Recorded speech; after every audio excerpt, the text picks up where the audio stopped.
Hello to all the candidates out there. In the next 3 minutes, we'll start.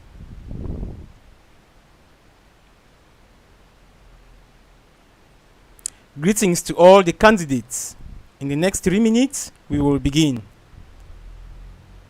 Please inform your friends so that they can get connected to us through YouTube as we begin the streaming.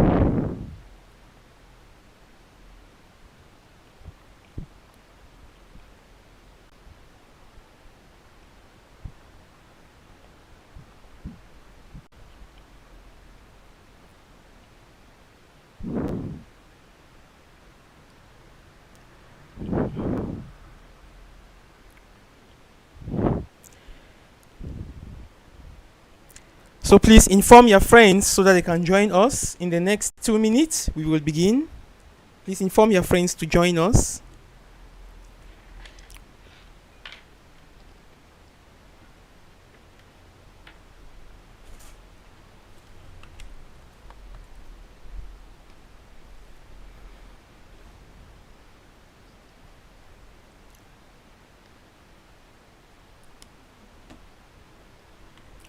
In the next 2 minutes, we will begin.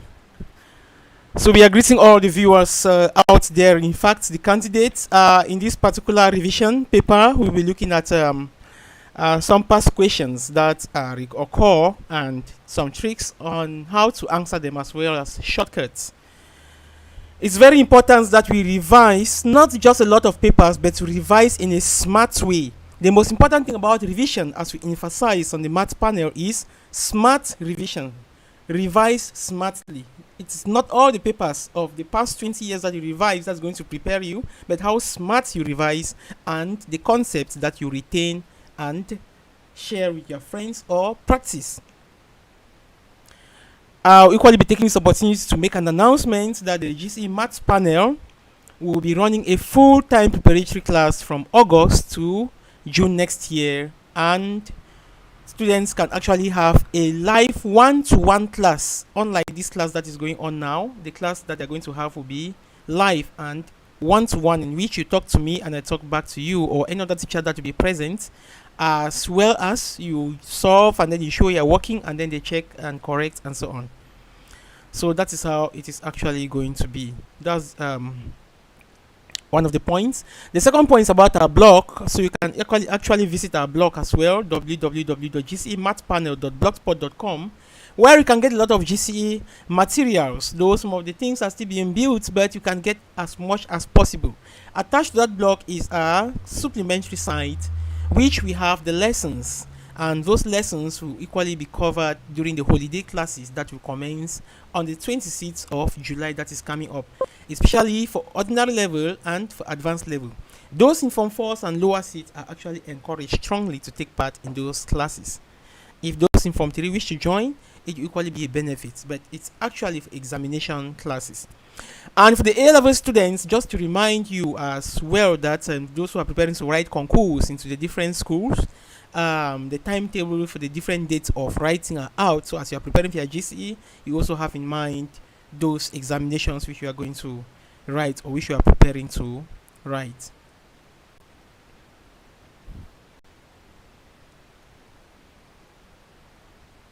All right, in a minute, we will begin.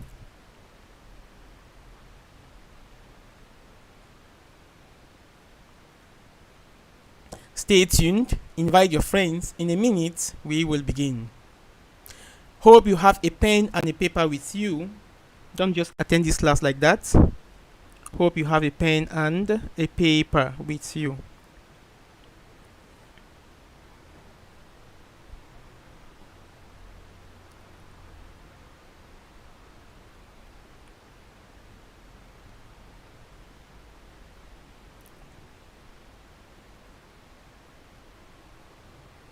You can leave your comments as the video or as the class goes on. You can leave your comments, and you can equally propose a day during the week that you think you can have another class that you think is suitable for you students.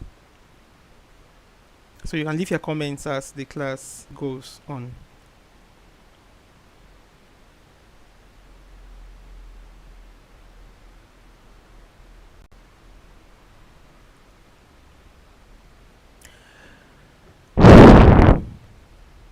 All right, in 20 seconds.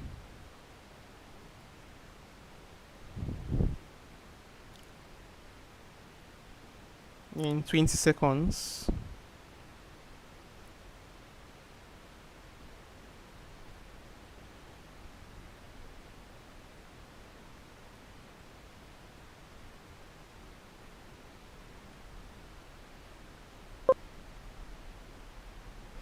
Okay, we begin with the first question. We begin with the first question.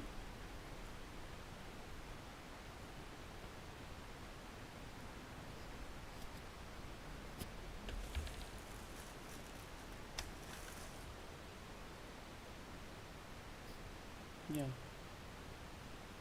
Yeah, connect. Okay.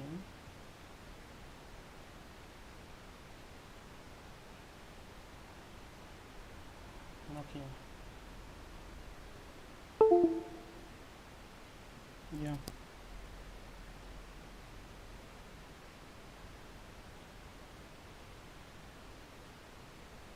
Ready to go. Launch.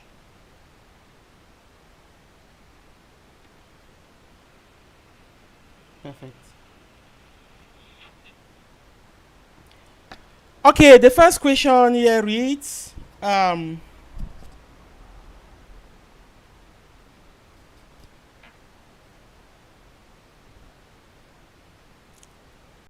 right, 15 seconds to launching. Yes, I communicated with him. All right, the first question here reads, the absolute value of x is less than 2 to find the values of x. So with this question, we can solve for these values of x by breaking down this equation into two parts. In this case, we have x plus 1 to be less than 2, or x plus 1 to be strictly greater than negative 2. And when we solve these two, we will have the following results. So we will have x to be less than 1, or x to be greater than minus 3. And our solution set will be on the number line. As you can see, we can bring these two together, right?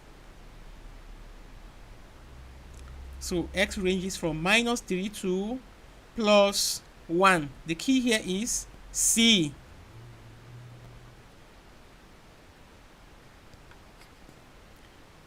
So you can leave your comments as the class goes on, please. The next question, question number 2. Question 2. Okay. Lines are a bit slow.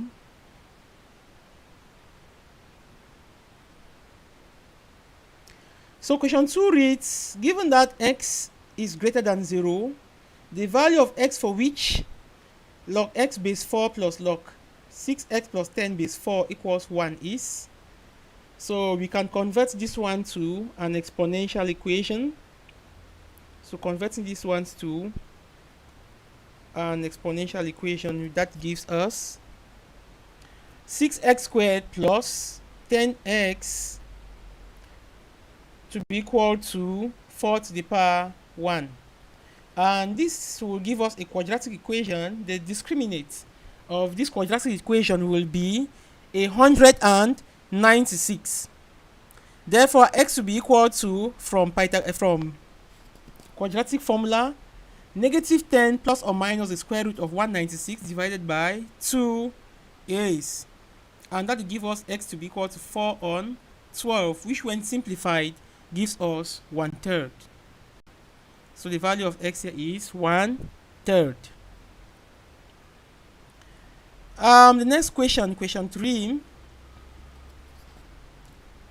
If f of x equals x to the power 3 minus 2x minus 1, then find f of minus 2. So to find the value of f of minus 2, we just substitute this in the equation. So f of minus 2 will be equal to, sorry, I'm supposed to write f of minus 2 here. So f of minus 2 will be equal to minus 2 to the power 3 minus 2 to the power minus 2 times minus 2 minus 1. And okay, sorry, the lines are a bit slow to write here with me. All right.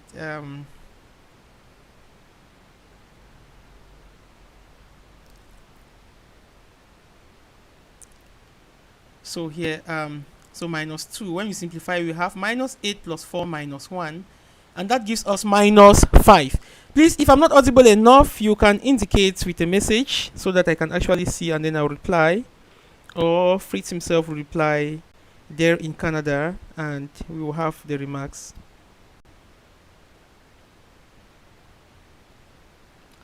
Okay. So the next question is question 4, and question 4 reads, the tangents of the acute angle between the lines y equals 4x minus 3 and y equals x minus 5 is. So the acute angle between those lines is given by. So first of all, for the first line, the gradient is 4, and for the second line, the gradient is 1. So the tangents of the acute angle is given by m1, m2, all that on m1 plus m2, and this gives us 4 times 1 over 4 plus 1. So tan x is equal to 4 on 5. Tan x is equal to 4 on 5. So the key is not in this equation. The key is not in this equation.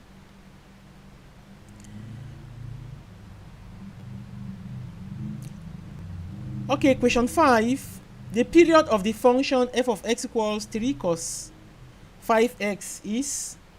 So the period of this function. How do we get the period of a function? Yes, we know that the cosine function has a period of 2 pi. The sine function also has a period of 2 pi. So now that we have cos 5x, how do we get the period? So the period is given by 2 pi divided by the absolute value of b. Here we have our bx to be equal to 5, so our b is 5. So to get the period of the function, if the function can be expressed in the form a cos bx plus c, whether it's a sin bx plus c, the same thing.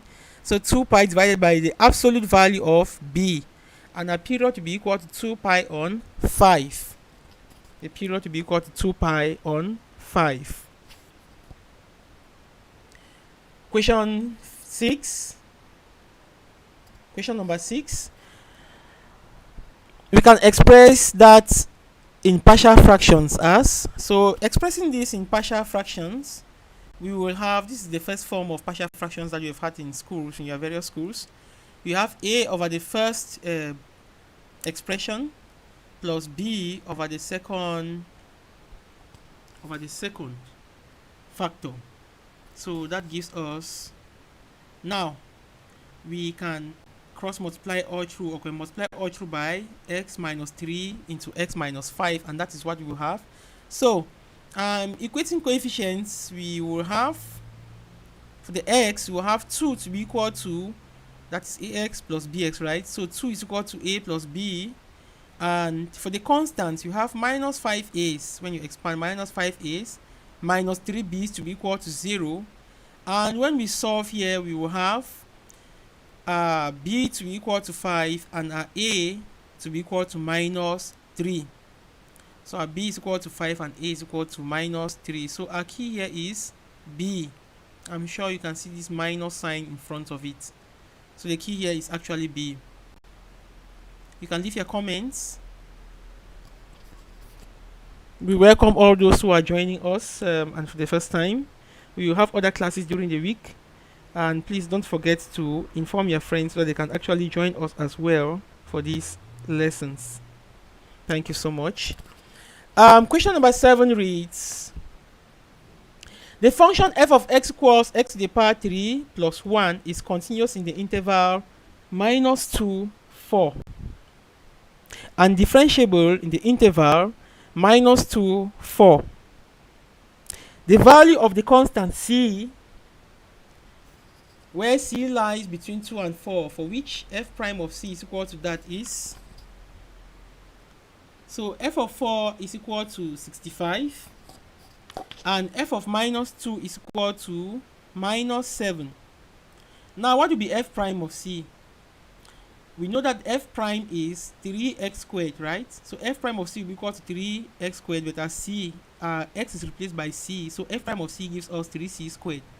Now putting this in that equation that we have there, we'll have 3c squared to be equal to 65 minus 7 divided by 6, as c squared will be equal to 4 and c will be equal to plus or minus 2, but we are taking the positive one here because that's the only one we have in the alternatives given. So as c is equal to 2, and the key here is d. Okay, the next question we have question number 8. An arithmetic progression has first term ln 2 and common difference ln 4. The sum of the first 4 terms of this progression is, so the sum of the first 4 terms of this progression will be given by, so we can use the formula, right? Or we can add. So the sum of the first 4 terms is given by n over 2, since it's an AP, into 2a plus n minus 1 d. We put in the values and simplify. We'll have 2 into 2 ln 2 plus 3 ln 4. But we know that ln 2 to the power 2 is the same as 2 ln 2. So that will give us ln 4, right? So this gives us 2 ln 2 plus 6 ln 2. So in this particular case, this our 4 here has become 2 to the power 2. When you send the 2 in front, as we usually say, 2 times 3 now gives us 6. So since the answers are expressed in ln 2, and this will give us 16 ln 2. So our key here is B. So we have B here as our key. The sum of the first 4 terms is 16 ln 2. Question number 8. Question number 9 now. If x squared plus y squared equals 16x, then dy dx equals. So let us differentiate. This is implicit differentiation now. So in differentiating this, we will have differentiating with respect to x, this partial derivative, right? So we will have 2x plus 2y dy dx to be equal to 16. And from there, 2y dy dx will be equal to 16 minus 2x, and dy dx will be equal to 16 minus 2x on 2y's. So our answer is, when you see that 2 is common all through, so we can factor out and divide numerator and denominator by 2, and we will have 8 minus x on y. That gives us the key to be B. Question 10. The radius of the circle with equation x squared plus y squared minus 10x plus 12y plus 41 equals 0 is. So the radius of this circle, we know that a circle is written in the form x squared plus y squared plus 2g of gx plus 2fy plus c equals 0, right? So, and how do we get the radius? From here, we need, first of all, the value of g and the value of f. So 2g is equal to minus 10 from this equation, and g equal to 5. So equally 2f is equal to 12, and f equals 6. Our c from the equation is 41 because everything is on the left hand side. Make sure everything is on the left hand side before you start. And our radius will be given by g squared plus f squared minus the value of c. That will give us the square root of 20, which is 2 root 5. So the radius is 2 root 5. Key is C. Question 11. The relationship between y minus 2 and x minus 1 is given by y minus 2 equals ab to the power x minus 1 with a suitable linear relationship between y minus 2 and x minus 1. The intercept of the straight line in the axis of log y minus 2 is. So when you have this type of equation and they are talking about something of log y minus 2, you can see that they have taken log of both sides, right?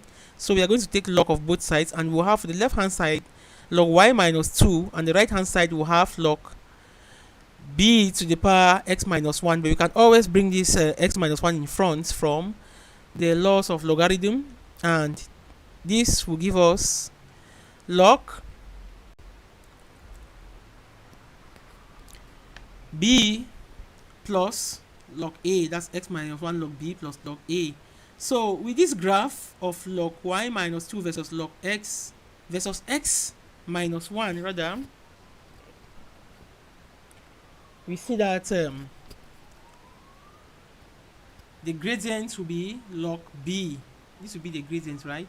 So if we take log y minus 2 versus x minus 1, then the gradient of this line will be equal to log b, although we have written it after the x minus 1. So, and the intercept will be log a. So the intercept of this will be log a. The key is D. Question 12.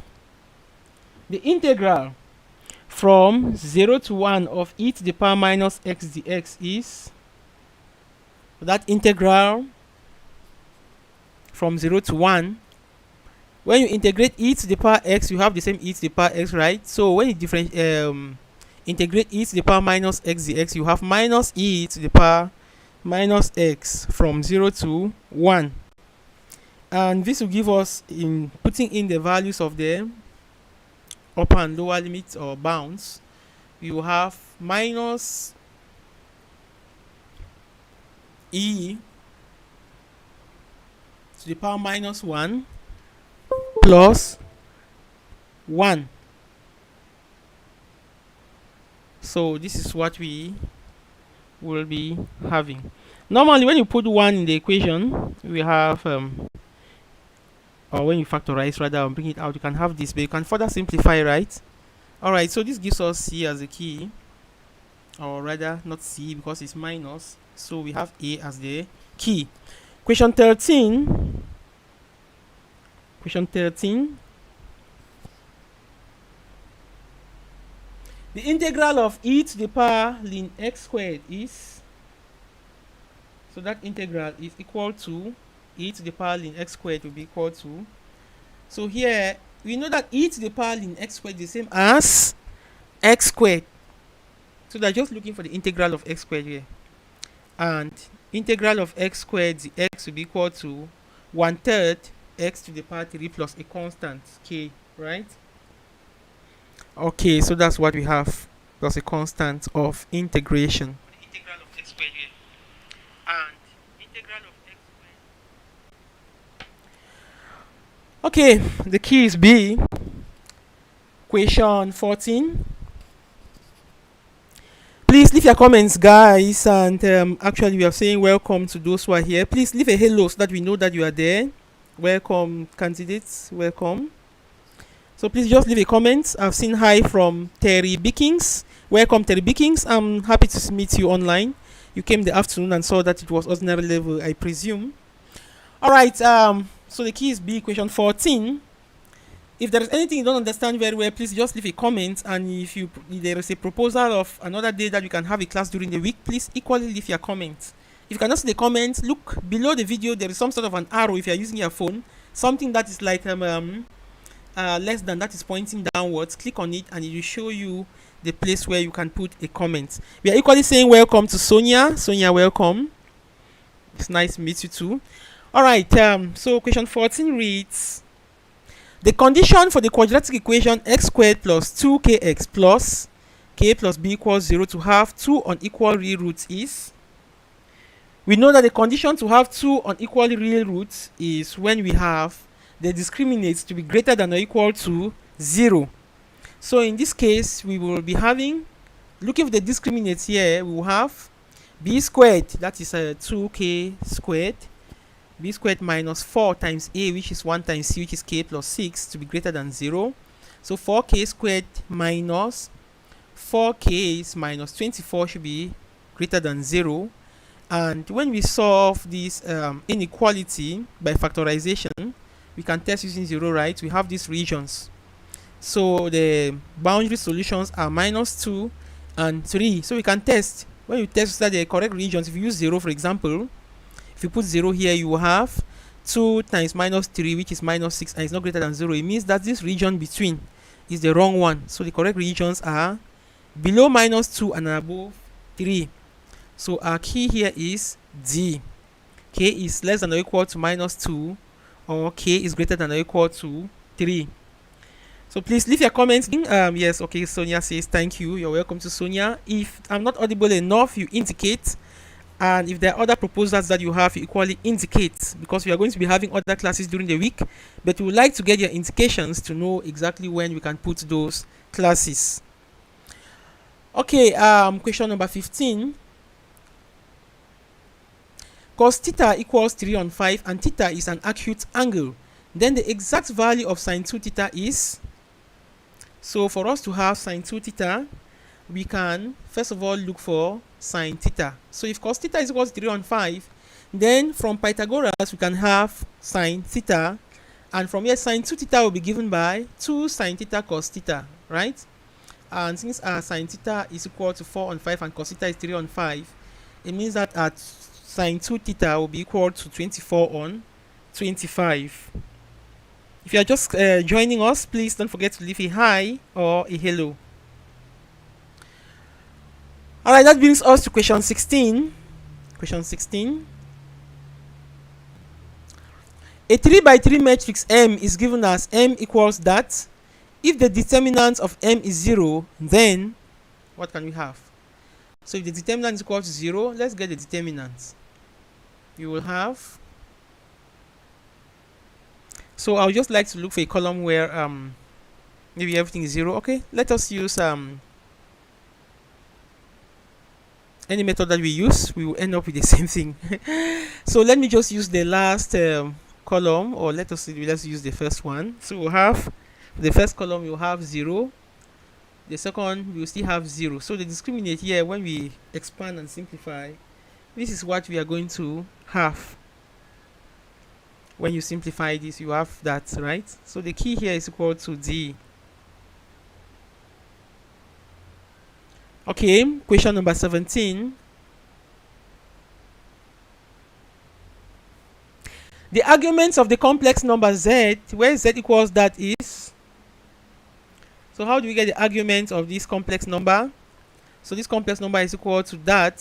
So we can multiply numerator and denominator by the conjugate of the denominator.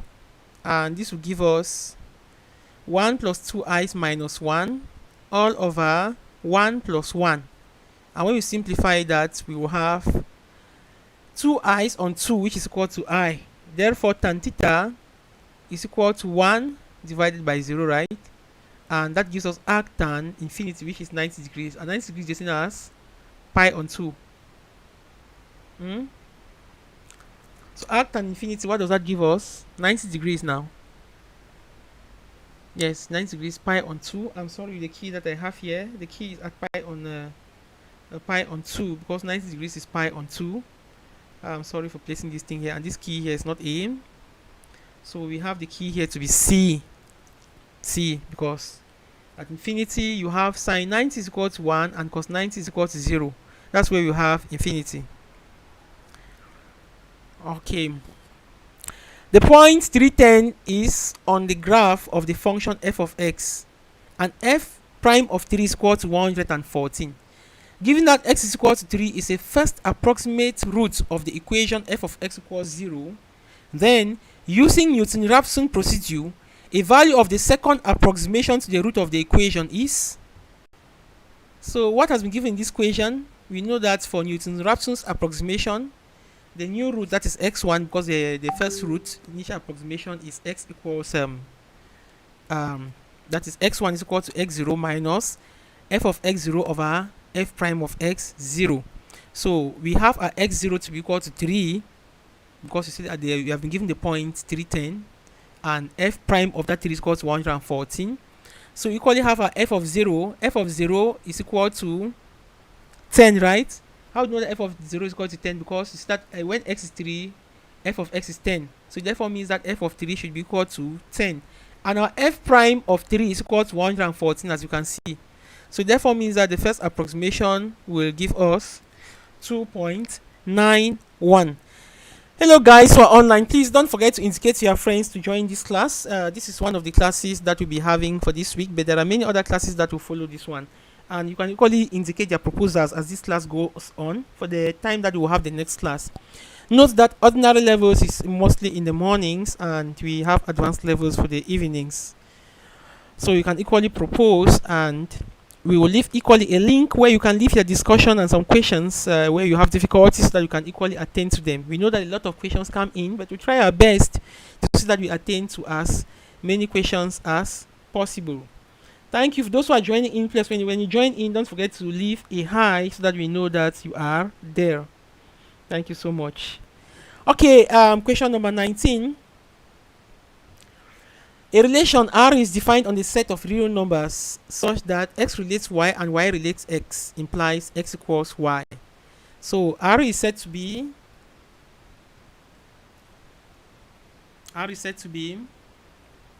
so let us note the following. X relates x means the relation is symmetric, right? Now secondly, if x relates y implies y relates x, and then we say the relation is symmetric. If x relates y implies y relates x, and x is equal to y, in this case it is anti-symmetric. So if x relates y and y relates x, it is just symmetric. But if they relate each other and x is equal to y, then it is anti-symmetric.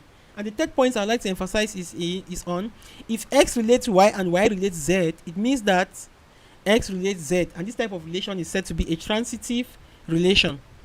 So our key here is B. This relation is anti-symmetric. Question 19. We'll be having the paper 2 revision after this one. First of all, I would like to hear from you when you think the time a proposed or a good time for this.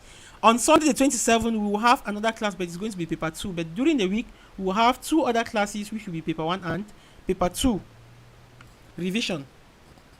We start by revising the past questions, then we now look for our own questions, the ones we have prepared to the GCE math panel for this 2021, which we are going to discuss with you online. So a function y satisfies the differential equation that if y equals 1 when x equals 0, then so y dy dx is equal to x. So from here, our y dy should be equal to x dx, and when we integrate, that's by separating variables, we'll have a half y squared to be equal to a half x squared plus k. And we have been told that when y is equal to 1, x is equal to 0. So it means that our k will be equal to a half. Finally, our equation becomes half y squared plus half x squared plus a half. So y squared is equal to x squared plus 1. And that gives us our key to be A. So our key is A.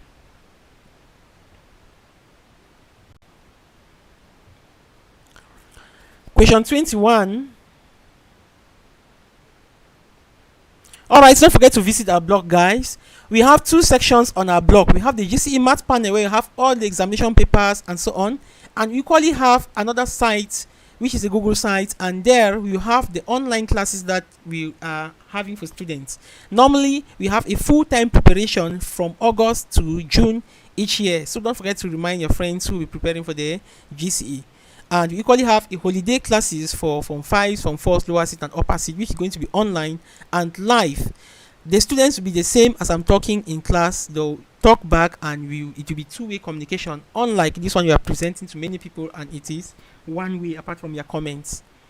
So question number 21, given that n combination 2 equals n combination 3, then the value of the integer n is, so with these combinations, we have n factorial divided by 2 factorial into n minus 2 factorial, that is n combination 2, right?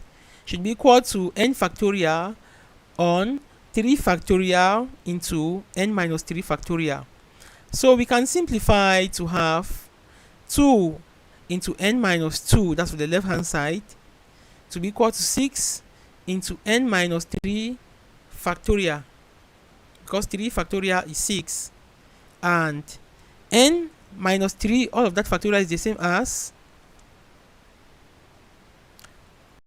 n 2 into n minus 2 times n minus 3 factorial to be giving us 6, and from here we will have our 2n to be equal to 10, and n will be equal to 5.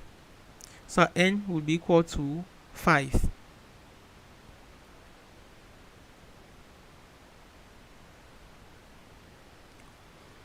Alright, the next question we have question 22. Given that identity there that we have, x squared minus 4x minus 1 is identical to x plus b, all of that squared plus c, then the values of the constants b and c are respectively. So we can equate coefficients, and we see that from here 2b is equal to minus 4. We are equating the x coefficients. Coefficients of x here is 2b, here is minus 4, and our b is equal to minus 2. For the constant terms, we will have that is b squared plus c to be equal to minus 1. But we already have our b to be equal to minus 2.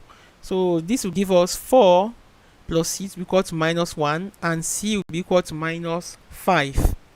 So our c is equal to minus 5 and b is equal to minus 2. So our key here is D. For those who are just joining, please just leave a hi so that we know that you are there. Welcome to the GCE Math panel. Okay, question number 23. Two functions f and g are such that f of x equals ln x and g of x equals 9 minus x squared. The domain of the composite function f of g of x is. So we start by looking for f of g of x, and that will give us, in the function f we substitute g of x, so that will give us ln g of x, right? So ln 9 minus x squared. And for a logarithmic function, how do we get the domain?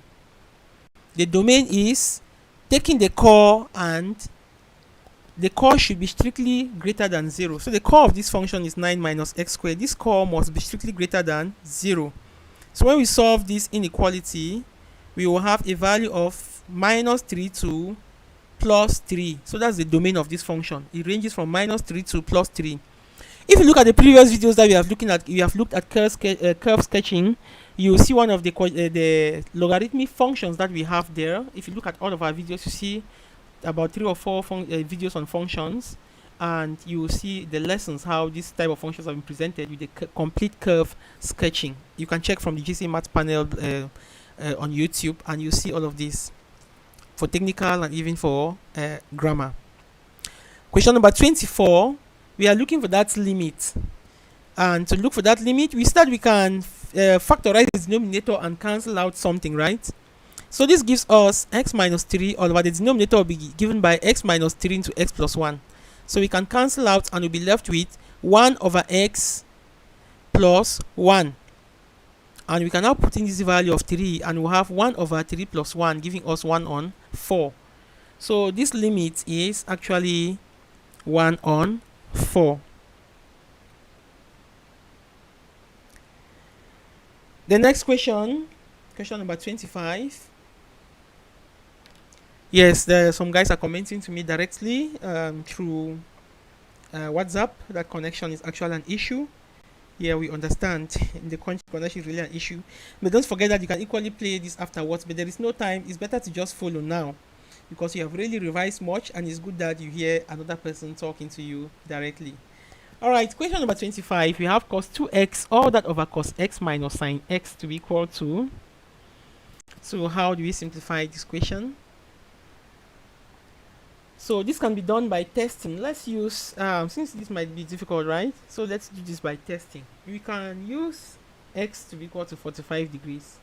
So if x equals to 45 degrees, this one will be faster because we have cos 2x there. X equals to 45 degrees, and then we'll have 0 to be equal to 0, right?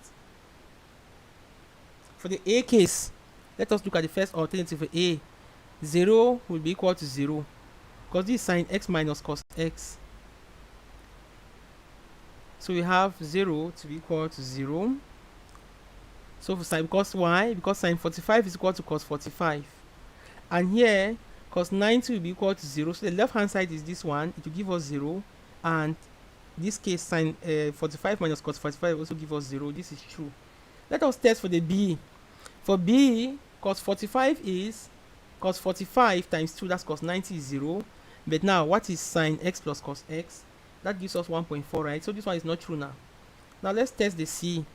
We know that the numerator is already 0, so is it equal to 2 cos x plus sine x? No.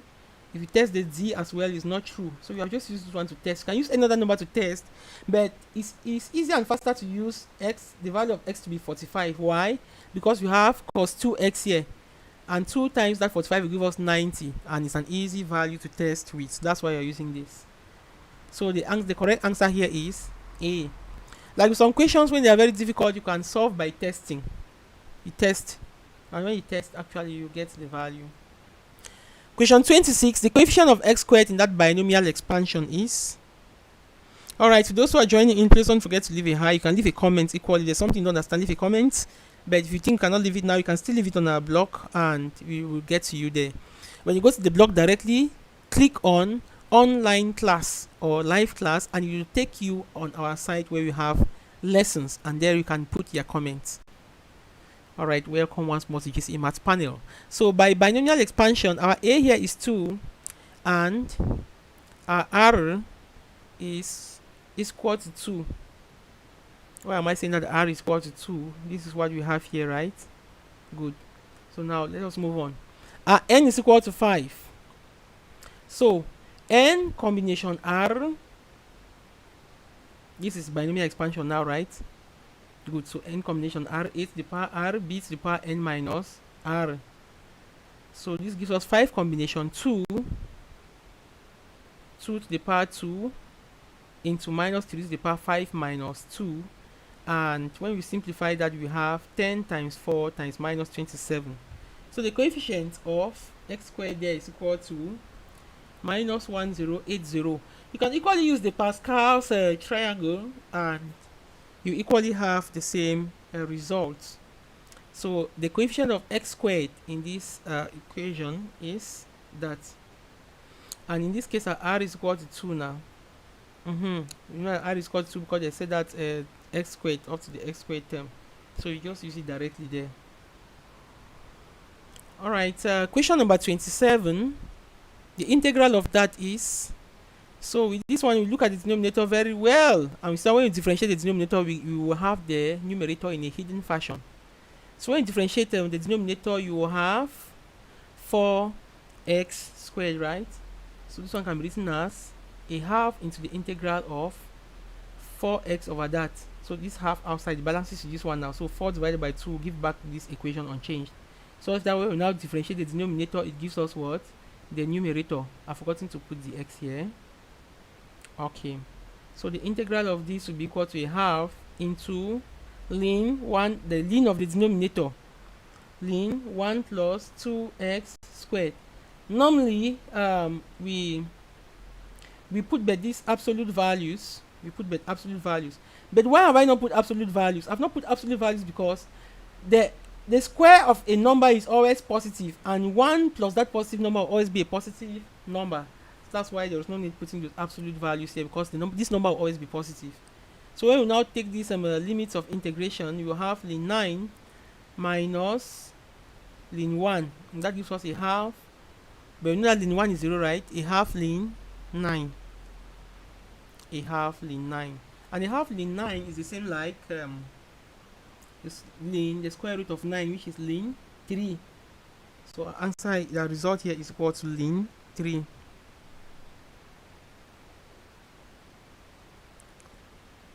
Okay, question number 28. Number 28. We have two vectors A and B are given as A equals I plus 2j's plus k, and B equals 3i's plus j plus 2k. Then the vector product AB, that's A times B, is A cross B is equal to... So let's get our vector product A cross B. So our A cross B will be, we first of all put down the first vector. Alright, I can see Asong Iris. Hello Asong, it's nice to meet you. Welcome to the GCE Maths panel. You're welcome. Welcome Iris.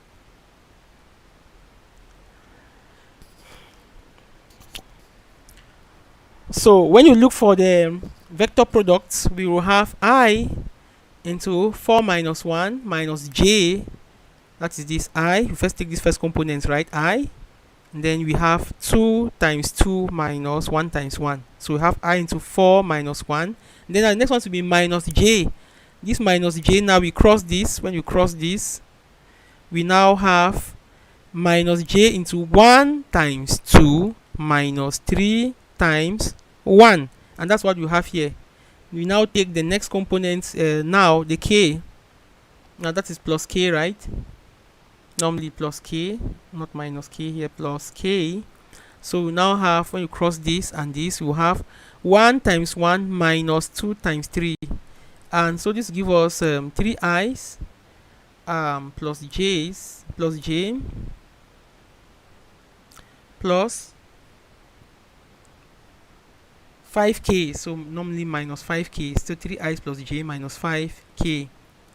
So b, please note the adjustments there. The solving is different at times from the answer that is actually being ticked. We're really sorry about that. Okay, the next one we have question 29. The statements P, you have x squared equals 4 and q x equals 2. The only statement below which is true is. Now let us look at the statements one by one. Alright, thank you, Iris. Thank you so much. So let's look at the statements. The first one, A is not sufficient since minus 2 is also equal to 4, because they say P implies Q. This one will not be possible because minus 2 will also give us 4, not only plus 2.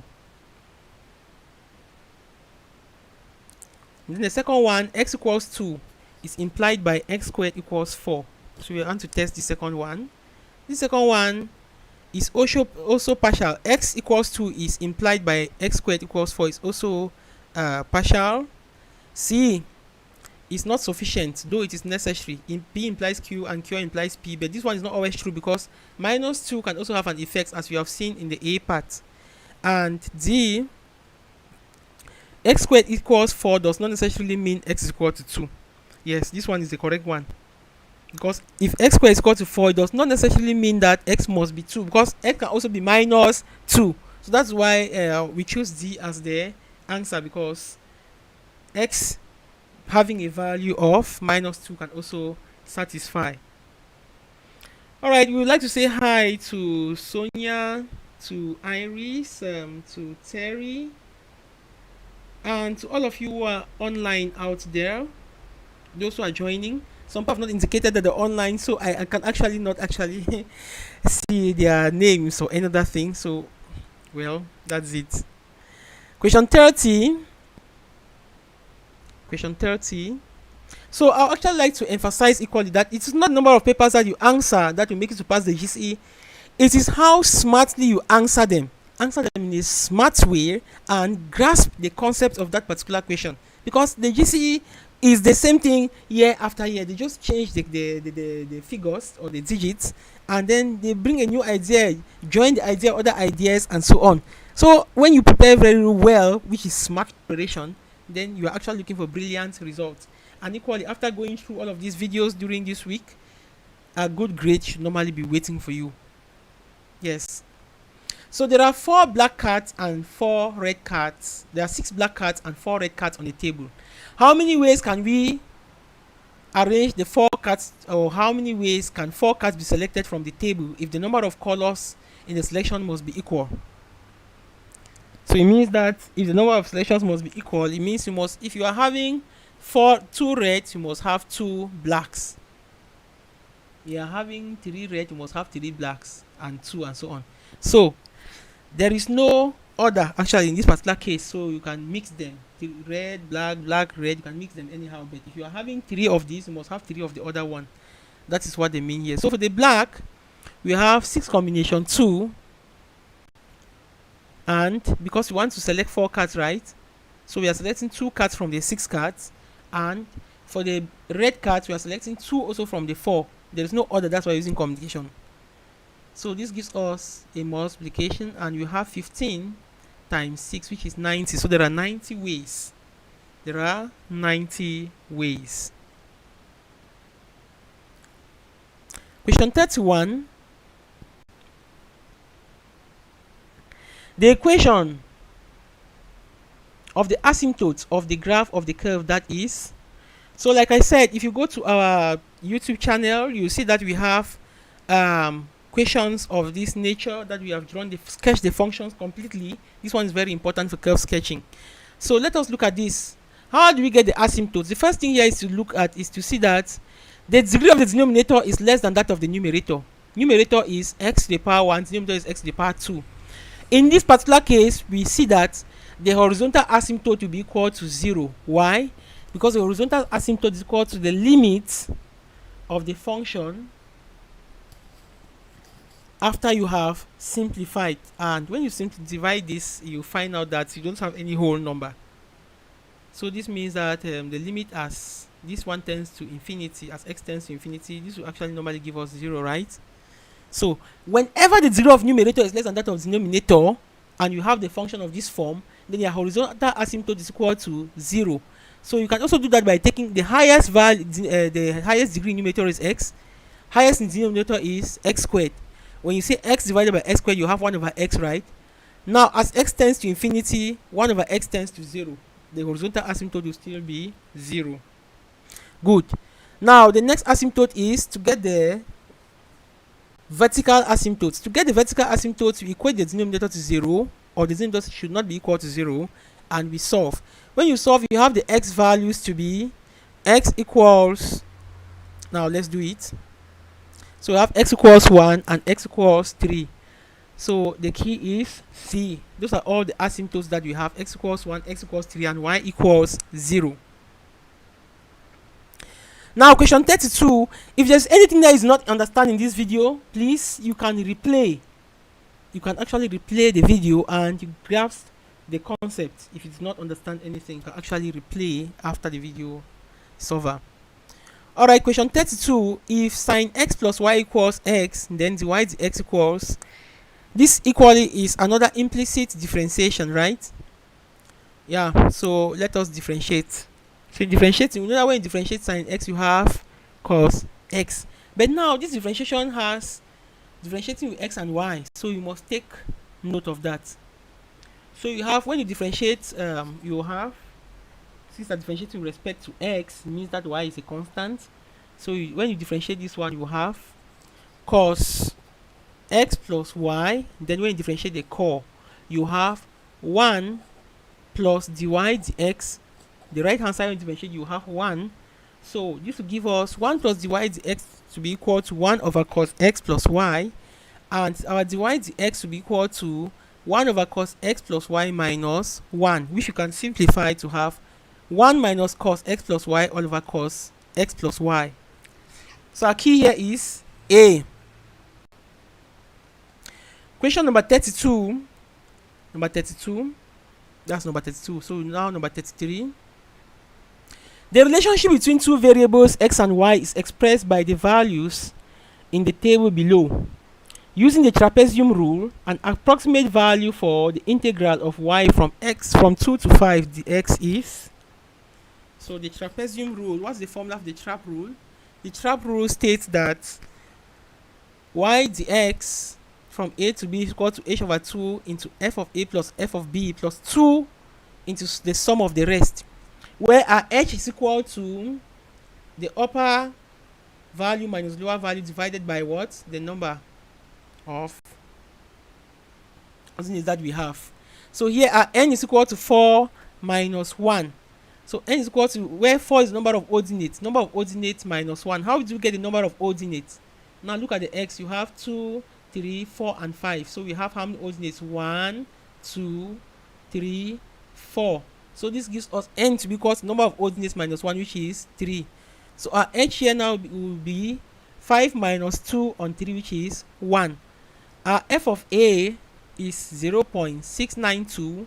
Our f of b is, that's the last one, 1.609, and then 2 times the sum of the rest. So 2 into this 1.099 plus 1.386, and simplifying that will give you 3.636. So that is the trap rule, the trapezium rule, and our key here is A. Question 34, we have Please, if you are just joining us, you can leave a comment. I've seen somebody who has just joined, so you can leave a comment. Please don't forget to discuss with your friends that during the week we will have many more classes to prepare you. Our last class will be on Sunday the 29th, and it's going to be a paper 2, and we'll have a special paper that we'll be presenting on that day, special preps. So please don't forget to tell your friends that we have many more classes during the week. If you are just joining us, please leave a comment. A hi, a hello, whatever will be nice. Welcome. So question number 34, we have if z is equal to 1 plus 2i over 3 minus 4i's, we can express this in the form a plus bi as. So expressing this, we can multiply the numerator and denominator by the conjugate of the denominator, and that will give us 3 plus 4i's, and when we simplify, we are going to have 3 plus 4i's plus 6i's minus 8 for numerator, and for denominator we will have 9 plus 16. So this will give us minus 5 plus 10i's on 25, and simplifying will give us minus 1 plus 2i's on 5. Yes, we are still getting comments about a lot of issues with network. Welcome to Jennifer. Jennifer, thank you for joining us, and we have a lot of so many classes again during the week. So you can also indicate on the time that you think you can have another class during the week. We have about 2 or 3 classes during the week, and our last class will be on Sunday the 27th. All right, thank you so much. The next question is question number 35. Question number 35. So question 35 reads, the position vector of the points A and B are OA equals that and OB equals that. A vector equation of the line passing through A and B is, so we need a vector equation of the line passing through A and B, and so this will give us, this is the form of the vector equation of the line, right? So we take one point here, we have taken the point OA plus mu into b minus a. Since I've taken a here, it means that I must take b minus a. If I took b here, then I'll take a minus b. So let's see what we have. So when you simplify, that's what you have, right? So we have 2i's plus j minus 4k's plus mu into minus 4i's plus 3j's plus 2k's, and you see that the key that corresponds to this equation is C. So that's the vector equation of the line passing through the points A and B. Now question number 36. Question 36. In a class of 25 students, 25 students are offering economics or geography. Alright, this section now is for statistics. The next few questions will be for statistics, and then we continue with pure maths. Please, those who are online, please don't go away, because immediately after this we continue with the next paper. We have just 2 papers to present. And so in this class, 12 students offer economics and 17 offer geography. And then the number of students offering both subjects is, so we start by economics. How many students offer economics and how many offer geography? Now the first thing is X, number of students who offer both. Now we know that for economics there are 12, and from these 12, X of them offer both, so we have to subtract this. The number of students who offer economics only is 12 minus X, and for those who offer geography only should also be 17 minus X. And from here, when you sum all of these, you give us 25, and when we solve for X, X will be equal to 4. So our key is B. Question 37. 37. 2 independent events A and B are such that probability of A equals to feet and probability of B equals 3 on 7. Probability of A equals to feet and probability of B equals 3 on 7. So we are required to look for probability of A union B. And here they say that the events are independent, right? So it means that probability of A intersection B can be written as probability of A times probability of B. So here we'll have 2 over 5 times 3 on 7, because the events are independent. So when we simplify this, we will have our results to be equal to 23 on 35. So when we simplify, this is what we will have: 23 on 35. Please don't forget to inform your friends about upcoming classes during the week, and we equally have a full-time preparatory class that we teach students and prepare them for the GCE, and we are beginning in August. Equally, we have a holiday classes that begins on the 26th of July. For those who will be writing ordinary level and advanced levels, we equally take from 4s and lower seats. Question 38.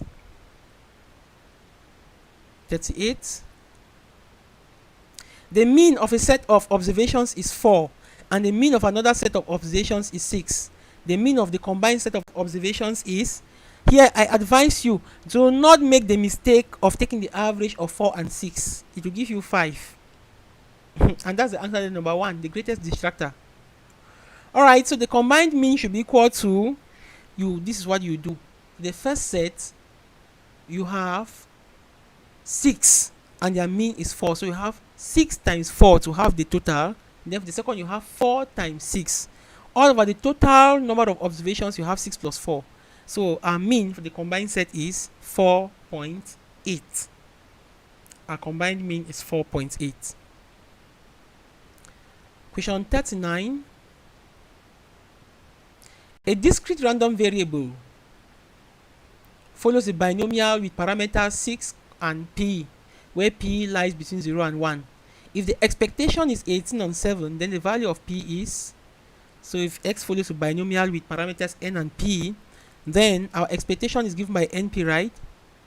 And this np, we have been told that this expectation np is equal to 18 on 7. So our p is equal to 18 over 7 times 6, which is equal to 3 on 7. Our key here is c. Our key here is c.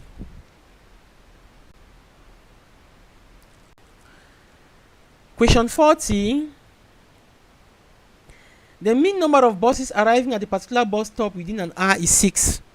The probability that no bus arrives at this bus stop within half an hour interval is...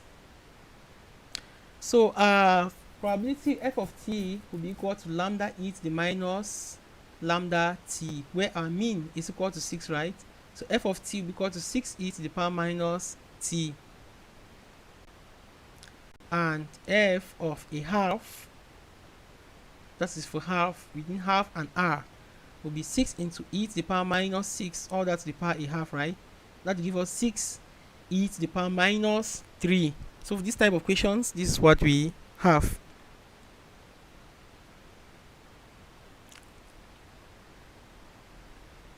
Alright, the next question. Question 41. Please don't forget to visit our blog. Our blog is made up of 2 sections. We have the GCE Maths panel, where we have the question papers, we have materials related to GCE, exams, past questions, and a lot of material for ordinary level and advanced level. While the other part of the blog is classes that we prepare students online. So when you go to the gcemathspanels.blogspot.com, click on online or live class, you can move to the other blog where you can get GCE materials. There's some that you can buy and so on. You can buy notes. There are free notes there and other things. There are some things that you cannot see. Anyway, you just have to indicate or you leave a comment there. Okay, question number 40. I think 41 now, right? Yeah, 41. So the probability density function of a continuous random variable is defined by that the median of x is m. Then, so for a continuous random variable, we have this, and the integral from the median to infinity of f of x dx should be equal to a half. That's how they get the median to this, right? So using that integral, or we can take the integral from negative infinity to that median f of x df will still give us a half. So when we take this, we'll have 12 over 16 in that case, right? So you have 3x on 4. Okay, so this will give us minus x to the power 3 on 16. So here it is faster to use 0 to m rather than m to 2. But now, why am I using the integral from let me say m from 0 to infinity? Because here we have been defined that this thing lies between what? 0 to 2. So that's why I'm working with 0 to 2. So either use 0 to m or from m to 2. So I'm using m to 0 to m. So this gives us 3m on 4 minus m to the power 3 on 16. And the lower bound is 0. So this gives us 12m's minus m cube is equal to 8. And our m cube minus 12m's plus 8 should be equal to 0. So we have taken the integral from 0 to 2 instead of from negative infinity to m. From 0 to m instead of from negative infinity to m. Why? Because though this thing is defined from negative infinity to positive infinity, our interval that has been given here is from 0 to 2. So either take from 0 to m or from m to 2. Question number 42. We have a random variable x follows a normal distribution with mean 4 and standard deviation of 2. So probability of x 5 less than x less than 7 will be identical to. So with this one, since it's a normal distribution, our z1, that is when x is equal to 5, will be 5 minus 4 on 2, and z2 will be equal to 7 minus 4 on 2. So our z1 will be equal to 0.5 and z2 is 1.5. So this our probability is z is greater than 0.5 less than 1.5, right? And you put those values. That gives us A. So that is what we have. Okay. Now question number 43. Question number 43. We have a factory manager claims that the length of a certain type of rods produced in his factory have a mean of 420 centimeters and a standard deviation of 12 centimeters. To test his claim, a 5% level of significance, a sample of 100 rods was randomly selected and found to have a mean of 423 centimeters. The value of the test statistic of this test will be. So let's look at the test statistic for this test. If you are just joining us, please leave a comment.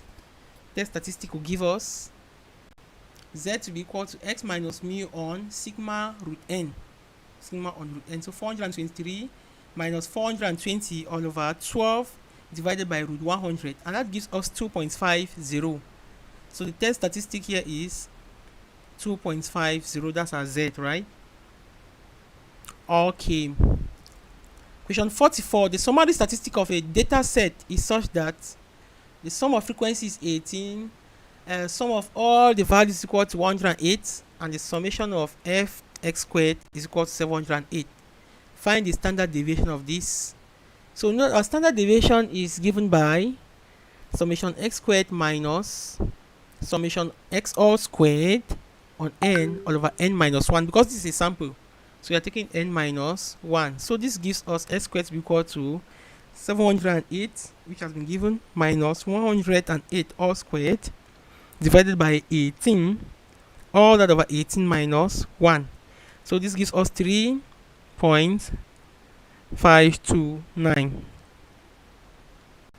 And our s now will be equal to the square root of that 3.529, which is equal to 1.8. Alright, so we have B, 1.8, we have B. Now, question number 45. A random experiment consists of tossing a coin 10 times. A random experiment consists of tossing a coin 10 times. The random variable, the number of heads obtained, can be best described by A. So what can we use to describe this? So probability of head is constant, it does not change, right? And number of times is known, n is known. So finally, the probabilities are independent also. Probability of head is constant, number of times is known, and the probabilities are independent. So what type of distribution is this? Is binomial, right? We have a number of times which is known, and you have the probability which is also known, probability of head which is constant. So that's what you have, a binomial distribution. Question 46. A fair die is rolled once. A fair die is rolled once. Given the score is an even number, the probability that it is a prime number is, if it's a prime number, the only even number that is a prime number is 2, right? So the probability here is 1/6. Yeah, only if number that is a prime number is 2. So one value out of 6 values. 47, the mean of n numbers is 13. When 27 is added to the numbers, the mean of the n plus 1 numbers is 15. What is the value of n? So here n plus 1 numbers, we have 13 times n, right? Then now when you add 27 to it, you now have the n plus 1 numbers. So you have all that over 14 numbers. So you have 13n plus 27 over n plus 1 numbers. And this gives us 15, as it is said in the equation. So 15n plus 15, we are cross multiplying now, should be equal to 13n plus 27. And this will give us 2n to be equal to 14, and n is equal to 7. So n is equal to 7. Okay. We just have Blaze coming online. Welcome, Blaze. It's nice joining us. Stay tuned to the end of the class, and we have many other classes that will be coming up during the week. Question number 48. We have two events A and B are such that the probability that A does not occur is 2/3, and the probability of B equals a half, and probability of A union B equals 3/4. Find probability of A intersection B. Find probability of A intersection B. So probability of A union B normally is given by probability of A plus probability of B minus probability of A intersection B, right? So we put down these values and we will have a third. Why am I using a third here instead of 2/3? This is because they have given us here by the probability that A does not occur. If probability that A does not occur is 2/3, then the probability that A occurs is now 1/3. That's why we use 1/3 here. So you have to be careful with this one. So minus 3/4, and that gives us the probability of this intersection to be equal to. Note, I have used intersection here because I have done transposition of the formulae, and the union is now here. So when you simplify, this will give us 1 on 12. When you simplify, we have the answer to be 1 on 12.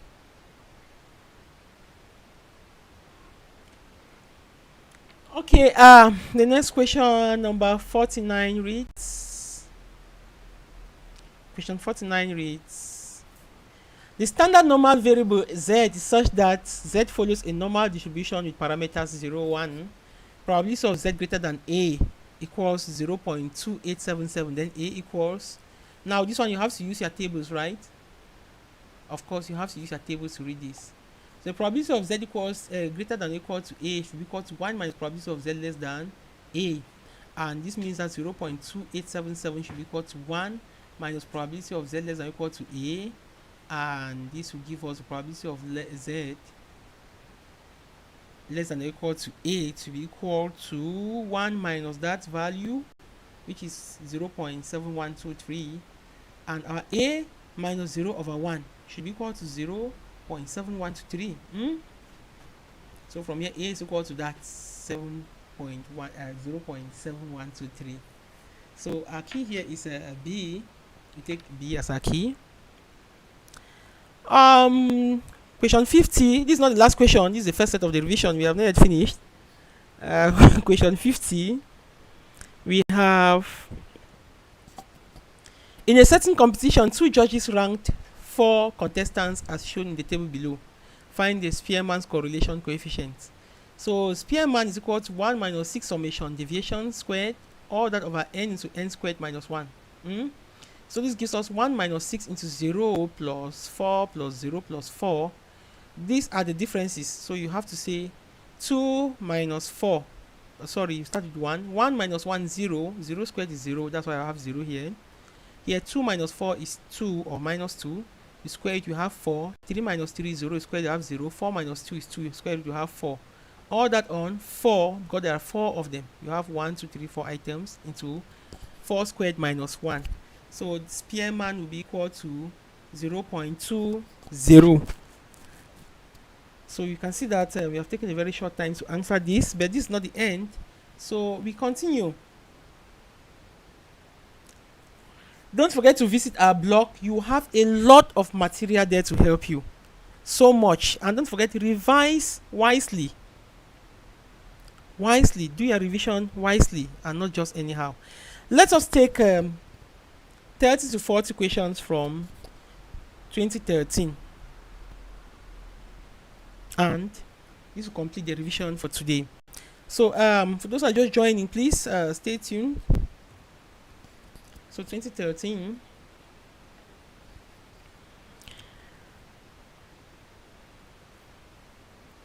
Okay.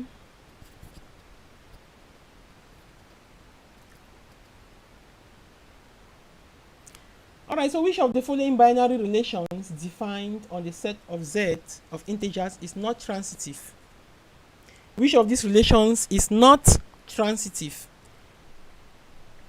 So if 1 is a factor of 4, we are taking examples, 1 is a factor of 4 and 4 is a factor of 8, then 1 is a factor of 8. True. This is same with greater than. 2 plus 3 is odd and 3 plus 4 is odd, yet 2 plus 6 is not odd. So we are testing now. So for the A1, a factor is okay, is greater than, yes, but now C is not, because in the case of C, if you take for example the numbers 2 and 3, if 2 plus 3 is odd and 3 plus 4 is odd, then 2 plus 4 is not odd, so it cannot be transitive. And then equally B, the D part, if A plus B is even,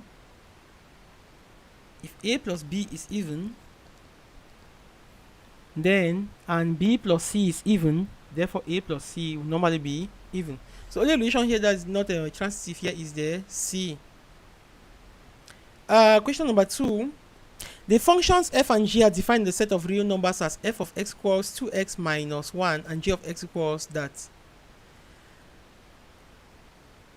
So g of x will be equal to, so f of x equals that and f of g of x equals that. So we are looking for g of x. So we know that f of g of x is the same as 2 times g of x. Note, this is 2, this is f of x, right? F of x is 2 times g of x minus 1. And the value has been given to us here as f of g of x equals x minus 2. So this, when we solve this, we'll have 2g of x to be equal to x minus 1 and g of x will be equal to x minus 1 on 2. Question 3. E to the power 2 ln 2x will be equal to, so e to the power 2 ln 2x equal to e to the power ln 2x to the power 2, and this is the same as just 2x to the power 2, right? And that gives us 4x squared. Know that e ln any number is equal to that number. E ln a is equal to a. So e ln 2x to the power 2 is equal to 2x to the power 2, which is equal to 4x squared.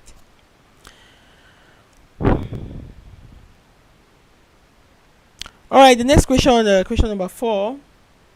Okay, here you see. So question number 4, we have a linear relationship involves variables x and y is ln y equals nx plus ln a, where a and n are constants. The relationship between x and y is y equals, so let's look at this relationship and see what you have. So for this relationship, we will be having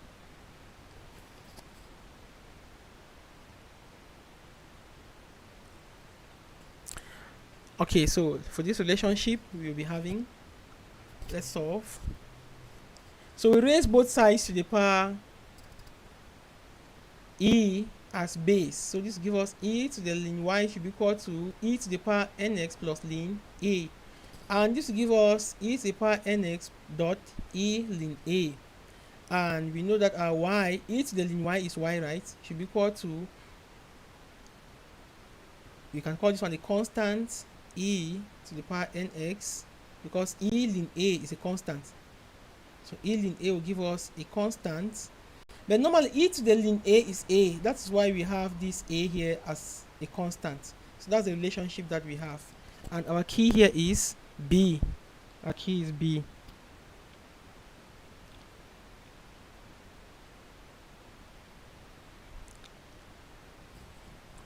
Alright, next.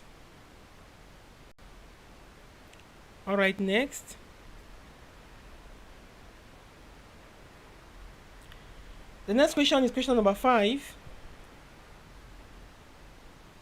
Question number 5, and let's see what it reads. The gradient of the tangent to the curve that at the point x equals 0 is the gradient to the tangent.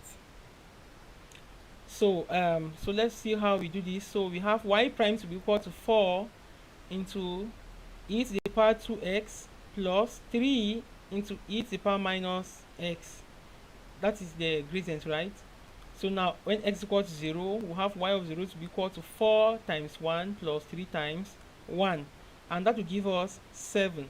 So the gradient of the tangent at that point is equal to 7.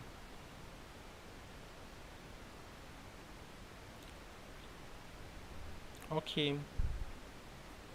Question number 6.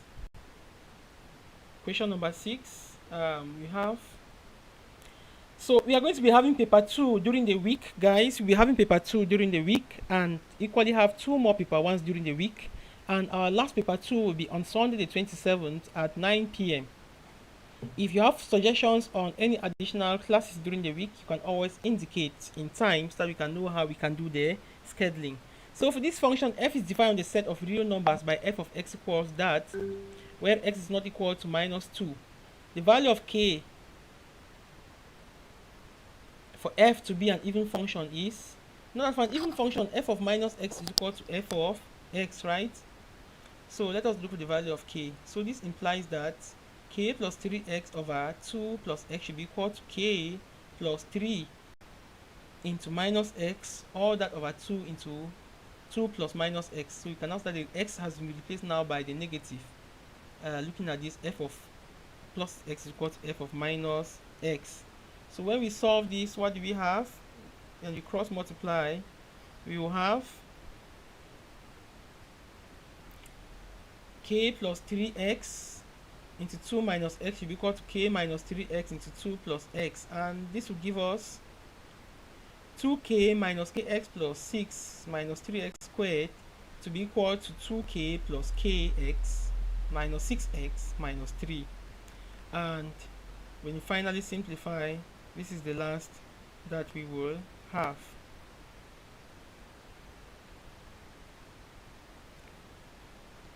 Okay, number 7, an equation of the line L1 is 3x plus 4y is equals 5, and another line L2 passes through the points 1, 2 and is perpendicular to the line 1. What is the equation of line 2? So for the first line, we have y expressed in gradient intercepts form. We have y to be equal to minus 3/4 x plus 5 on 4, and from here m is equal to minus 3 on 4. So the gradient of the other line should be equal to, since it's perpendicular to this one, since it's perpendicular, it means the product of their gradients is equal to minus 1, right? So the gradient of the normal is equal to minus 1 over this gradient, which is minus 3 on 4, and that gradient gives us 4 on 3. So the equation of that new line is y is equal to 4 on 3 into x minus x1 plus y1, where our x1 and y1 are 1 and 2 respectively. When we simplify, this is what we are going to have. 3y is equal to 4x minus 4 plus 6, and 4x minus 3y is equals minus 2. So our key here is D.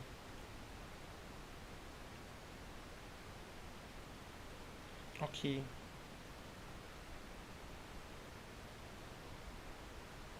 The next question reads, that's question number 8. A point P divides the line segment joining the points M41 and N77 internally in the ratio 2:1. The coordinates of P are, so for internal division, so we have the x component. Let's look at the x components. We have 4 plus 2 over 3, because they say it divides in the ratio 2:1, right? So we take 2/3 of it. The x, to get the components, we have 4, we are beginning at m. 4 plus 2/3 into 7 minus 4. That's the difference in the x values is equal to 6. The y components will have 1, since we took 4 from this set, so we take 1 y also from that same set. So this gives us y to be equal to 5, and that point will be given by 6, 5. That point is given by 6, 5. All right. Question number 9. Question number 9, we have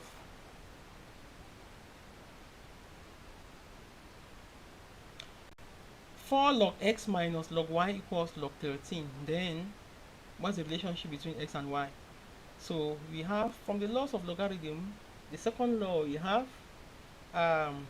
log x to the power 4 minus log y to be equal to log 13. And this can be written as log x to the power 4 on y to be equal to log 13. Now the log is common on both sides. Since it's common on both sides, what do? We'll say x to the power 4 on y should be equal to 13. And finally, x to the power 4 is equal to 13 y's. So our key here is c. Our key here is c.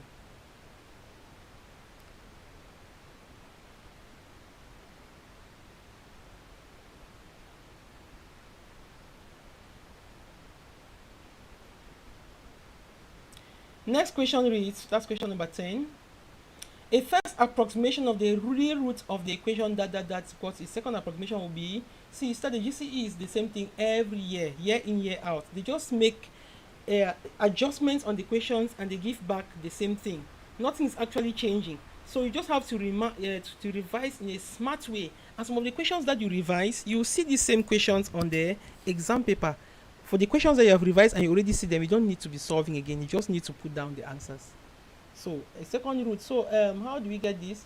F of 2 from this question, because one of the roots is 2. So f of 2 is equal to that is equal to 1. Now we also need f prime of 2. F prime of 2 of this 2 will be equal to, when you differentiate this function, you have 3x squared plus 2x minus 5. So we now replace those values of x by 2, and you have f prime of 2 to be equal to 11.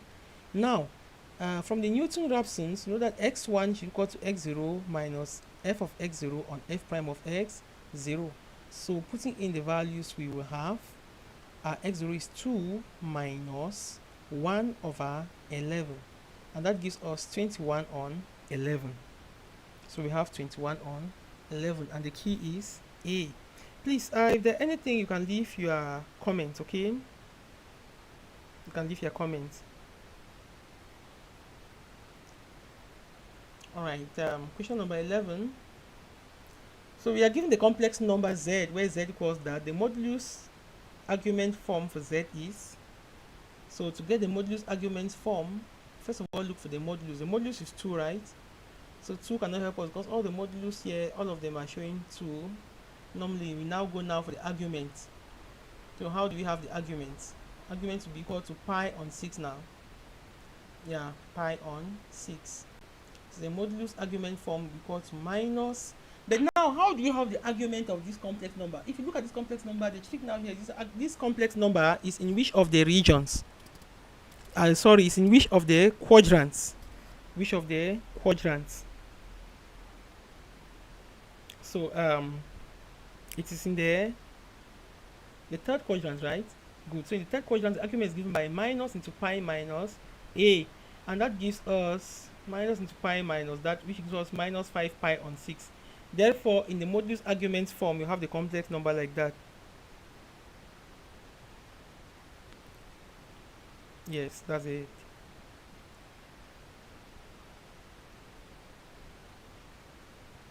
All right. The next question is question number 11, number 12.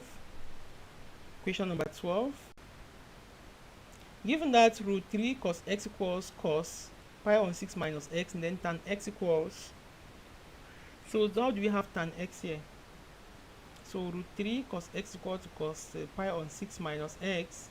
So we can expand the right hand side. To expand the right hand side, you have cos pi on 6 cos x plus sin pi on 6 sin x, and that gives us root 3 on 2 cos x plus a half sin x. We bring like terms together, you have 2 root 3 cos x equal to root 3 cos x plus sin x, and root 3 cos x will be equal to sin x, giving us tan x to be equal to what?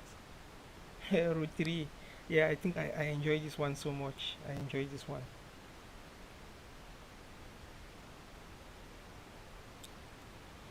All right. Some friends are asking how they can join on YouTube. I'm trying to tell them to just go to YouTube and type GCE Math Panel, and they'll meet us live because this video is actually going on right now. This lesson is going on right now.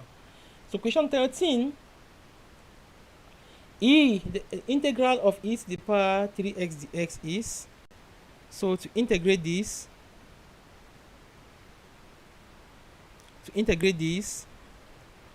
we have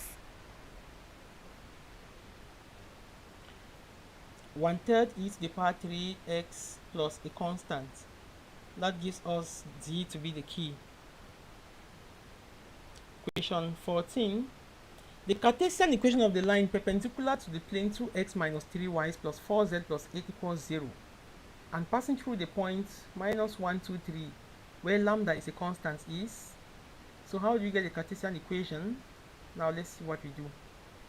So normally the normal to this is 2 minus 3, 4, right? And this can let this one be our a, b, and c. Let this be our a, b, and c. Now in parametric form, we will have lambda to be equal to x minus x0 on a, where these are a is this one, that is for x, and this will be equal to x plus 1 on 2, x plus 1 on 2. A here is equal to 2. As you can see, our a is equal to 2. Alright, the next one, and since our a is equal to, let me see what we have here.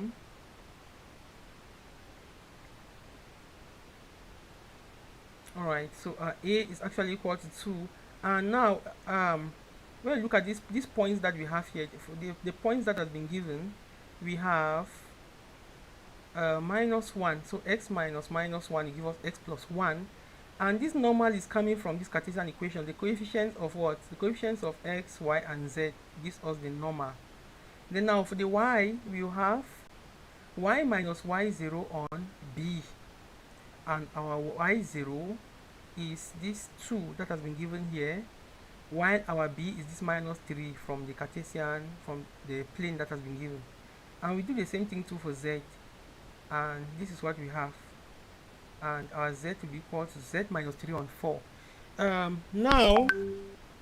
Now we have, since lambda is the same lambda all through, when we equate all, we will have c as our answer. When you equate all through, we have c as answer, right? Okay, that's what we have. Question 15. Given the parametric equation x equals 2t plus sine 2t and y equals 1 minus cos 2t, find dy dx. So this one can actually be done in two ways. To find dy dx can be done in two ways. Let us see how we can do this. So dy dx or dy dt, we start dy dt first, will be equal to 2 sine 2t. So this is dy, right? We start with this one, dy dt. When differentiate minus cos 2t, we have cos when differentiate sine, you have cos differentiate because you have minus sine. So just that minus takes care of this other minus here. And when differentiate, one disappears. And now the x dt, what's the x dt, will be equal to 2 plus 2 cos 2t. So our dy dx will now be equal to dy dt all over dx dt, or times 1 over dx dt, and that is giving us 2 sine 2t over 2 plus 2 cos 2t, but 2 is common, so you can factor it out and cancel it out, and you'll be left with sine 2t over 1 plus cos 2t, and that is what we have. Please can leave your comments as the class goes on. If there's any question that I don't understand something, just write the question number and then you ask your question. Okay, leave your comments there and we'll be able to reply. If you don't reply now, you can reply in the block. In the block, we equally have a place where you can leave your comments or questions and other things where we can attend to. We know that thousands of questions come in, but we'll attend to as many as possible as we can. Welcome and stay tuned. Please don't forget to discuss with your friends that you have many other classes during the week, and most of our A-level classes in the evening. Ordinary levels is in the afternoon. Alright, question number 16. We have The range of values of x for which 2 minus x over x plus 5 is still greater than 0 is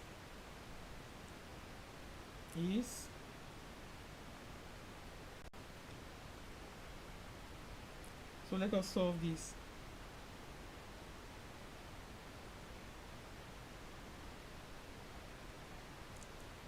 Alright, so the boundaries are minus 5 and 2, and if we test the region in between, say using 0, we will have, so we can test now, we can solve directly. So the boundary solutions will have 2 on 5 is greater than 0. Alright, so when we test, for example, when we test using 0, let us see, we'll have, if we put 0 in this equation, you will have 2 all over 5, which is greater than 0. It means that it satisfies the region where 0, and that 0 is found between minus 5 and 2. Or you can use the other methods in class using the tables and so on. But this is a quick and fast way to test it, and it actually gives you the same result. Alright, question number 17. The table below shows values of y and corresponding values of x for a certain experiment. Using the trapezium rule to find an approximate solution from 0 to 8 of y dy of y dx is, so here the trapezium rule is y dx from a to b is equal to h on 2 first term plus last term plus 2 times the sum of the rest, just like the other one as we just saw before, where this first one here is 0.7, this 0.7 here, and the last is this 0.5, and all the other values in between are the 2 times the sum rest that we are talking about. But now there is one important thing you need to know: how to get h. H is given by b minus a on n. B minus a on n, where this b here is this b value here, that's 8, and a is equal to 0 according to this question. But now n, be careful with n. Let us look at what you have here. You have 0, 2, 4, 6, 8. So how many values? 1, 2, 3, 4, 5, right? N is equal to those number of values minus 1. These values are called the ordinates, number of ordinates minus 1. So h should be equal to, so n is equal to number of ordinates minus 1, and that gives us h to be equal to 8 minus 4 on 4, which is equal to 2.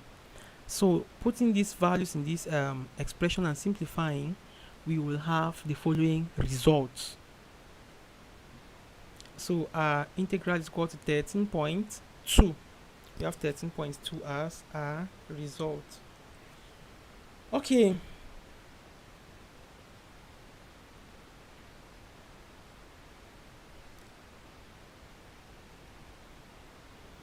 Okay.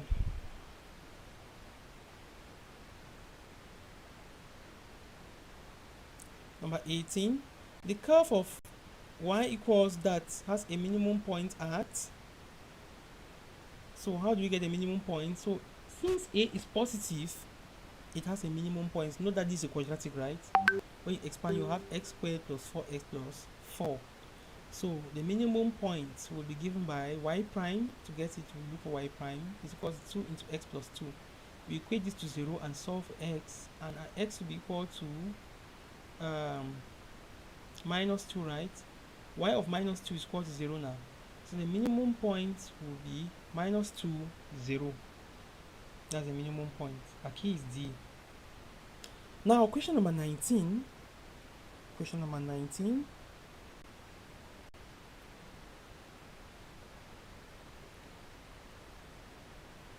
A function f is defined by f is such that x is mapped onto 1 over 1 plus x squared. So this function, what type of relation satisfies it? Let us start from the first one. F of x is equal to f of y implies x equals y. Let us solve this one and see. We have 1 over 1 plus that's equal to that. Let us see. Since x is equal to y, so this function is injective now, because f of x equal to y implies x equals y. From here, when you solve that x is equal to y, so this function is injective. So there's no need to continue with the other ones because it's injective, right? Okay. So number 20. Number 20. The quadratic equation that has real and equal roots when, you know that we have real and equal roots when the discriminant is equal to 0, right? So when our b here is c, right? Be careful this one. So this one is written as ax squared plus cx plus b equals 0. So our discriminant here will be given by c squared minus 4a squared ab is equal to 0, and that corresponds to a. So that corresponds to a. Okay, the next one, question number 21. The number of selections of 3 students from a class of 7 students for a party in which the class prefect must attend is.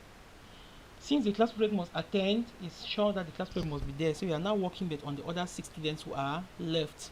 So it's going to be 1 times 3, 6 combination 3.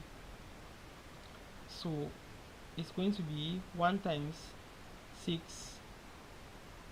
Alright, so since we have already removed 1 person, right, the class prefect is among those 3 people. So we are now left with 2 students. To select 2 students from, how many students are left now from 6? So 1 times 6 combination 2. This type of equations are somewhat much common in paper 2. So this is what we have here. Why? Because we have the class prefect must be there. So we are now doing the selection now with the remaining 6 students, because the class prefect can select only in one way. That gives us 6 combination 2. Alright, given that x minus c is a factor of f of x, where f of x equals that, the value of the constant c is, so if x minus c is a factor, it means that x equals c is a root now. So therefore means that f of this root, f of c, should be equal to 0. So we use this idea, f of c is equal to 0. So 2c cubed minus c into c squared plus c into 1 minus c times c minus 6 plus c should be equal to 0. When we simplify, we will have c squared minus c minus 6 equals 0, and c minus 3 times c plus 2 equals 0. So we have c to be equal to 3, and c equals minus 2. So c is either equal to 3 or minus 2. Alright, the next questions. That's question number 23. We gradually come to the end of this class. Question number 23, we have the expansion of 1 minus a half x to the power 8 is, so that's the binomial expansion. You have a to the power n plus n combination 1, a to the power n minus 1, b, that, and so on. So let's just expand this one. You have, this will give us our a is 1 and our b is equal to minus a half. So let us expand this. So this will give us 1 to the power 8 plus 8 combination 1 to the power n minus, in fact, I can leave out all the ones because the 1 will not change anything, right? And this is the result that we will obtain. 1 minus 4x plus 7x squared. That is the result that we are going to obtain. 7x squared. Alright, question number 24 now. Question number 24. Yeah, left about 13 questions, or 10 rather, or 7. Given the differential equation cos x dy dx equals y sine x, see, the equations are just the same. They don't change. Year after year is the same thing. They just change some few things. So we have to look for y, or maybe ln y, depending on what we will obtain.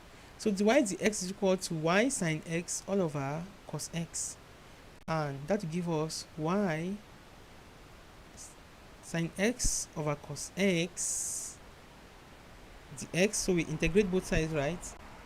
So we now have ln y absolute value, because ln, you can only take the positive one. So when you integrate cos x, you have sine x. So when you differentiate sine, you have cos. When you integrate cos, when you differentiate cos, you have minus sine. That's why you have this minus here. So plus the constant of integration, and this can be written as ln 1 over cos x, because of this negative sign. This is like cos x to the power minus 1 plus k, and here we can now have ln sec x plus a constant. Ln of sec x plus a constant. That's what we have. Ln y is equal to ln sec x plus a constant. Alright, question number 25. Number 25. Please indicate on the days during the week in which you can have other lessons as you are online. So question number 25, we have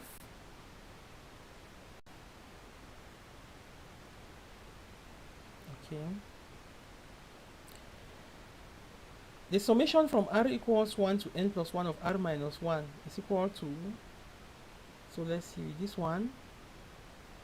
You know that the summation of 1 from r equals 1 to n plus 1 is just n plus 1 now. And the summation of r, so you can break this thing into two parts, as you can see. And summation of r from r equals 1 to n plus 1 will be n plus 1 on 2 into 2 plus n. To 2 plus, that is a plus n minus 1z now, but it now simplifies to 2 plus n. Yes, our a is 1, our n minus 1 times d, which is 1, right? So n minus 1 plus this times d. So this is what we have, and then we continue to simplify, and finally we will have that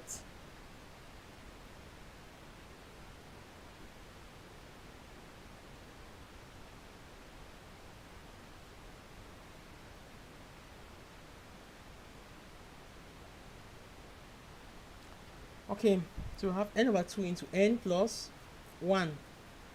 We can be seen as half n into n plus 1. Okay. Alright, now the next question is on question number 26. Question number 26, which reads, that limit is equal to, so that if you just put 0 directly, you're going to have 0 with everything. So we have to first of all do some simplifications. So sine 2x minus sine x is the same as 2 sine x cos x minus sine x. Because sine 2x equals 2 sine x cos x now. So we can now cancel out the sine x all through, and we'll be left with cos x, that's 2 cos x minus 1. And we know that cos 0 is equal to 1. So 2 times 1 is 2 minus 1. Our result is going to be equal to 1. So that gives us 1. Question number 27. So 27 we have 3 all over that. See, just the same thing that we just saw in the other paper. As we said, these settings really do not change. They only change 1 or 2 concepts, and nothing really changes that much. Alright, so let's see what we have. 3 over x minus 2 into x minus 1. That will give us a over x minus 2 plus b over x minus that. I know this one is not an issue to anyone, to any of you. So if x is equal to 2, we will have a to be equal to 3 now. X is equal to 2, this one will disappear, and we'll be left with 3 is equal to a. And if x is now equal to 1, this one will be equal to 0, and we'll be left with 3 is equal to minus b, meaning that b is equal to minus 3.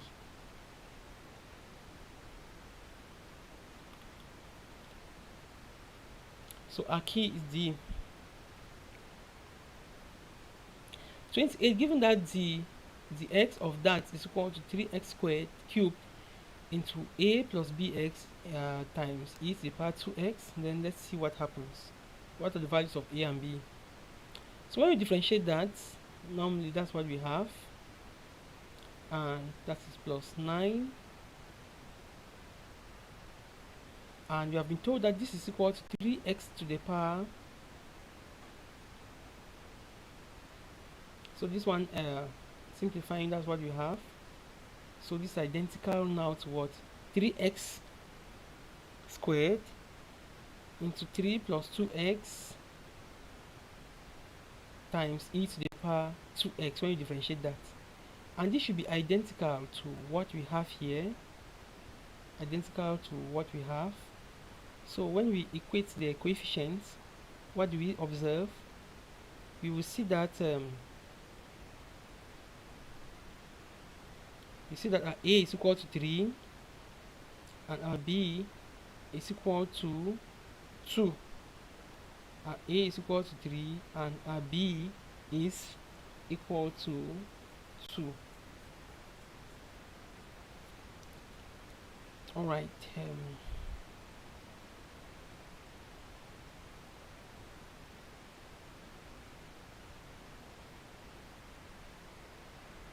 Okay. Question number 29. The number of arrangements of the letters of the word minimum is, number of arrangements here we have, there are 7 letters, and of these 7 letters we have m occurs 3 times and I occurs twice. So number of arrangements will be 7 factorial on 2 factorial 3 factorial. The key is A.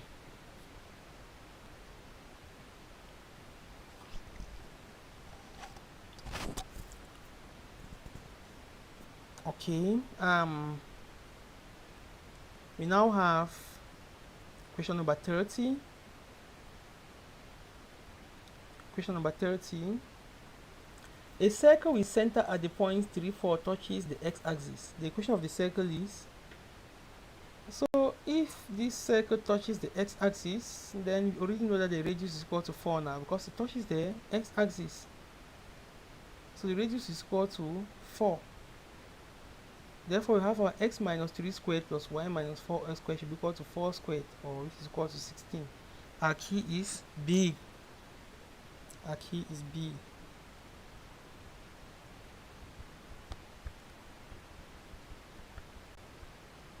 Please leave your comments. I'm not getting any comments. You don't have any comments to leave, guys? Please leave a comment so that we actually, before the end of the class, that we know when you can program the next class and other things that you think you can discuss, you propose them. Okay, you can visit our blog, and this blog will give you all the materials that you need to prepare for GCE. Even if some elements are not there, they will actually be there in time. Alright, question number 31. The mean of n numbers is 12. If 20 is added to the numbers, the new mean is 13. What's the value of n? So in this section, you have to be very careful. The new mean, to have the new mean, multiply this 12 by the n to have the sum of all the 12 numbers, and then now add 20. When you now add 20 to it, you now have 13 numbers, right? So divided by what? Divided by n plus 1. And this mean is equal to 13 for the new one. So when we solve this, our n will be equal to 7. This question repeats. This is the same question that was given in the previous paper that we solved before this one, in this same revision, and the answer was 7. So it's the same question. As you can see, the GCE actually repeats. Most of the questions repeat. Some at times they just change some particular values or link it with another concept. So two events A and B are such that probability of A is equal to 8 on 15. That is the same thing, that we just change the values. Probability of B is equal to 7 on 12, and probability of A intersection B is that. Find the probability of B given A prime. So let us first of all look at probability of B given A prime should be equal to probability of B intersection A prime over probability of A prime. This will be probability of B minus probability of A intersection B all over 1 minus probability of A, right? Because probability of B intersection A prime is the same as probability of B minus probability of A intersection B. And probability of A prime is equal to 1 minus probability of A. So this gives us 7 on 12 minus 1 on 3 all over 1 minus 8 on 15. So we have 3 on 12 times 15 on 7. This is equal to 15 on 28. 15 on 28. Question 33. A discrete random variable x has the following probability distribution. The variance will be equal to, so how do we get the variance? The variance is equal to summation x minus mu squared times the probability. So this will give us, but you know that our mu or our mean is equal to 0 times 1 over 8 plus 1 times 3 quarters plus 2 times 1 over 8 is equal to 1. So our mean here is equal to 1. Therefore, our variance will be equal to each of the x0 minus 1 squared plus 1 minus 1 squared times 3 quarters plus 2 minus 1 squared times 1 over 8. And when you simplify all of this, gives us 2 over 8 is equal to 1 quarter. Question 34, we are left with 7 questions. Question 34. A discrete random variable x is such that x follows a binomial with parameters n and 0.3. Given that the expectation is 2.4, find the value of n. So how do we get the expectation for a binomial? Expectation for binomial is given by np. And you have been told that our expectation is 2.4. This means that our 0.3 times n is equal to 2.4. And that gives us n to be equal to 8. That gives us n to be equal to 8. Question 35. The continuous random variable x has probability density function f given by f of x equals that. These questions are just repeating. What's the value of k? So the value of k, when we integrate from 0 to 1, since the probability density function, the result should be equal to 1. And from here we can get the value of k, right? So you have kx squared on 2 minus kx to the power 4 on 4 from 0 to 1 should be equal to 1. And when we put these limits and simplify our k, we will have k on 4 to be equal to 1 and k will be equal to 4. K will be equal to 4. We are left with 4 questions. A continuous random variable x follows a uniform rectangular distribution such that y follows rect 2, 8 and the var is equal to. So for a uniform distribution, you know the parameters are a and b, or a rectangular distribution as it's called. The mean is given by half of a plus b. So, and then the variance is given by 1 over 12b minus a squared. So we have 1 over 12 b minus a squared to give us 3. That's the variance of y.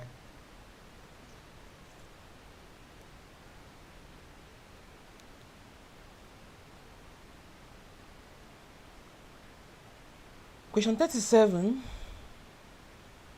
A random sample of 100 is drawn from a population whose standard deviation is 10. The sample mean is found to be 7.6. The 95% confidence interval of the population mean is. So this 95% confidence interval, our z value is 1.96 from your statistical table from class, right? So for the 95% confidence interval, the z value is 1.96. Therefore, a population mean is given by mu is equal to x bar plus or minus z sigma on root n. That gives us 76.0 plus or minus 1.96 10 over root 100, and that gives us 76.0 plus or minus 1.96. So you have 1.960 there, right? Okay.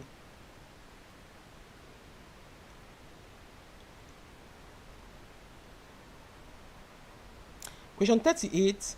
To test the hypothesis, the null mu is equal to 0 and the alternative mu is not equal to 20. The critical value of x where the sets at 30 and 38, x then found to be 49 and x h0 is rejected. If mu is actually 35, then what type of error has been committed? So according to this question, the critical value was set at 30 and 38. X was found to be 49 above these values and h0 was rejected. If mu is actually 35, then what type of error has been committed? So let's look at the chosen sample population. For the chosen sample, the critical value is lower 30, upper is 38, x bar falls outside, so h0 is rejected for the sample. Applying this to the population mean, it means the population mean is not 20. It means the population mean is not 20. This is true since the actual population mean is 35. Thus, we can say no error has been committed. can say no error has been committed, because we are not accepting something when it is not what it is, nor have we rejected something when it is actually what it is not. Alright, so you can say no error has actually been committed. Question number 39.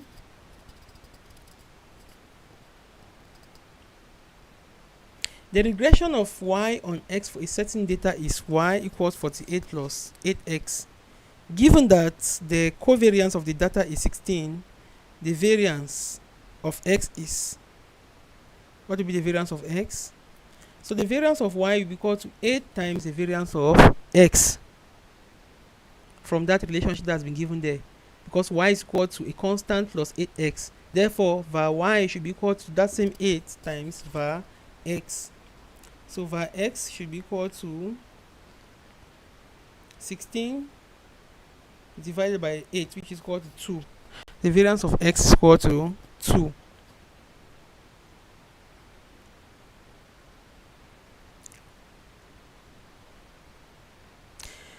The scores by 2 judges that this is the same question again, the same thing. So we just have the deviations. For Spearman, you have 1 minus 6 summation deviation squared, all that over n into n squared minus 1. So for the deviations here, we have 3 minus 3, which is 0. That is 0 squared. And then 1 minus 2, which is 1 squared. 5 minus 4, 1 squared. 2 minus 1, 1 squared. 4 minus 5, 1 squared. All that on 5 into 25 minus 1, which is 24. And this gives us 4 on 5. The key is A. Thank you guys so much, and paper 2 and other papers will be coming up during the week. Please don't forget to leave your comments, to go to our blog, and to subscribe. We are very happy to have had you online with us today, and many of you have indicated through the WhatsApp group that you are having connection problems. So we call on you. You can actually play this video back afterwards. So we like to greet Terry Bickings, Sonia Salpu, Asong Iris, Jennifer Remaji, Blaze Zaparo, and many others who have joined in this particular lesson. So during the week, we are going to have another class on Wednesday. This Wednesday, you have not indicated when you think we can have another class, but we are going to have another class on Wednesday, this same time, and we'll be revising a paper 2. After that, there'll be another class before our last paper on Sunday the 27th. Thank you so much. I have been your host, Dr. Miles, and at the 1,100 and something buttons has been Fritz, working on the machines outside the country to make sure that everything goes on well. You can see that you have not been having a lot of connection problems because it's actually doing or running everything for us.